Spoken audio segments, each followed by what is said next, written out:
तो क्या होता है जब लॉजिक का सामना होता है अंधविश्वास से? आज हम एक ऐसी ही हिंदी हॉरर कहानी के रेशे रेशे अलग करेंगे, जहां एक पुराना पावर हाउस गांव के सबसे गहरे और डरावने राज छुपाए बैठा है। हम देखेंगे कि कैसे कहानीकार डर और सस्पेंस का एक ऐसा कमाल का जाल बुनता है जिससे बाहर निकलना लगभग नामुमकिन सा लगता है। कहानी की शुरुआत ही होती है इस एक लाइन से, यहाँ बिजली हम नहीं काटते, यहाँ की बिजली अपने आप बुझ जाती है। गांव के एक बुजुर्ग का ये जो रहस्यमयी बयान है ना, वो कहानी के लिए एक ऐसा सुपर नेचुरल माहौल तैयार कर देता है कि हम फौरन उसकी दुनिया में खिंचे चले जाते हैं। तो चलिए कहानी के पहले हिस्से में चलते हैं, जिसे कहते हैं एक्सपोजिशन।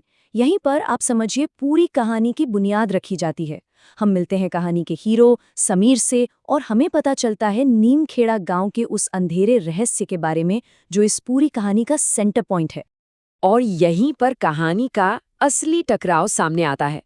देखिए, एक तरफ है समीर जो हर चीज में साइंस और लॉजिक ढूंढता है, और दूसरी तरफ है गांव वाले जिनका डर उन्हें ये मानने पर मजबूर करता है कि बिजली का जाना किसी भूत प्रेत का काम है।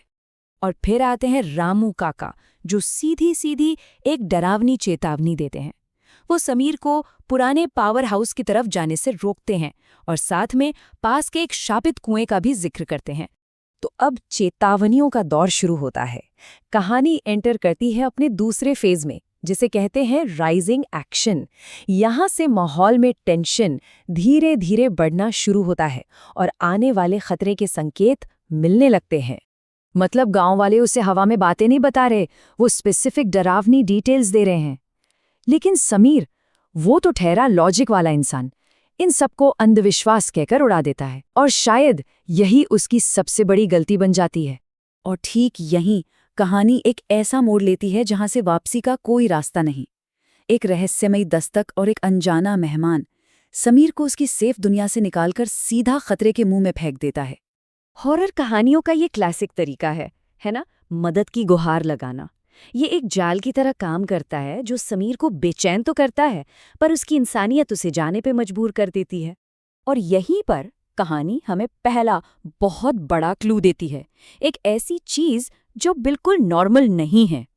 जब समीर सोमेश के पीछे पीछे चलता है तो उसे एहसास होता है कि उसके कदमों की कोई आवाज ही नहीं है, जैसे वो जमीन पर चल ही नहीं रहा हो। चलिए अब कहानी के उस पॉइंट पर चलते हैं जहां सब कुछ बदल जाता है। क्लाइमैक्स। समीर उस वीरान घर में पहुंच चुका है और अब उसकी साइंस, उसका लॉजिक, सब कुछ बिखरने वाला है, क्योंकि सच बहुत ही भयानक है। सोमेश की ये लाइन सुनिए, अंदर जो भी देखें घबराइएगा मत। ये लाइन ही सब कुछ बता देती है। ये कोई रेस्क्यू मिशन नहीं है, ये एक चाल है। और अंदर का नज़ारा देखकर समीर के पैरों तले जमीन खिसक जाती है। उसे मानना पड़ता है कि वो जिंदा लोगों के बीच नहीं है, वो भूतों का सामना कर रहा है। सोमेश का भूत फिर उन्हें अपनी दर्दनाक कहानी सुनाता है, कैसे वो और उसकी माँ बिजली के तार की चपेट में आ गए और पूरा गांव बस खड़ा तमाशा देखता रहा, किसी ने मदद नहीं की। और यहीं पर असली इरादा सामने आता है। तो मतलब साफ है, उन्हें दवा नहीं चाहिए, उन्हें चाहिए एक बलि, समीर की बलि।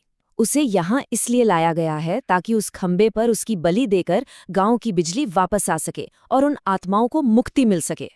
इसी को कहानी में कहा गया है रूहानी सौदा, एक स्पिरिचुअल डील। गांव में रोशनी और भूतों को शांति, और कीमत समीर की जिंदगी। क्लाइमैक्स के इस भयानक सच के बाद अब शुरू होती है भाग दौड़, जिंदगी बचाने की एक आखिरी हताश कोशिश। कहानी अब अपने फॉलिंग एक्शन में आ चुकी है और इसका अंत शायद और भी डरावना होने वाला है। जैसे ही भूत उसकी तरफ बढ़ते हैं, अचानक सामने का दरवाजा खुल जाता है। समीर को तूफानी रात में भागने का एक मौका मिल जाता है। लेकिन ये कोई सीधी दौड़ नहीं है, वो एक भूल भुलैया जैसे रास्ते में फंस गया है। पीछे सोमेश की डरावनी हंसी और उसकी माँ की चीखें गूंज रही हैं। वो जितना तेज भागता है, रास्ता उसे वापस उसी घर की तरफ ले आता है और आखिर में वो पहुंचता है ठीक उसी कुएं पर जिसके बारे में उसे पहले ही चेताया गया था। और यहीं कहानी हमें एक सवाल के साथ अकेला छोड़ देती है। सोमेश की वो बात दिमाग में गूंजती रहती है कि क्या चुप रहना भी एक गुनाह है? क्या गांव वालों की खामोशी ही असली जुर्म था? और क्या समीर का अंजाम उसी खामोशी की कीमत है?